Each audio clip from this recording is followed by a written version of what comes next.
food safety inspection drive was conducted on August 20th across railway premises to check the quality and safety of food, food storage, labeling and food handling practices at hotels and other food establishments. During the drive, officials visited 36 railway stations and inspected 112 food establishments including railway pantries, railway hotels and food served on trains. The inspections covered Bangalore, Yashwantpura, Kyarpuram, Yelahanka, Kolar, Mysuru, Haveri, Udupi, Koppal, Gadag, Davangere, Bagalkot, Karwar, Yadgiri, Birur, Kadur Junction, Bellary, Hospet, Hubli and Mangalore. Officials found that the Vande Bharat trains operating between Mangalore to Kerala and between Hubli to Bangalore were clean and maintained hygienically. However, several food safety violations were also observed.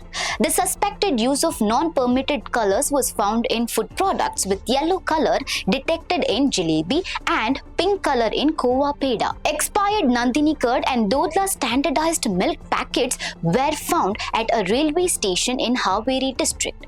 Unhygienic conditions were also observed at a hotel food establishment at Kyarpuram railway station. At Mysuru Railway Station, officials found that idlis were being prepared using plastic material.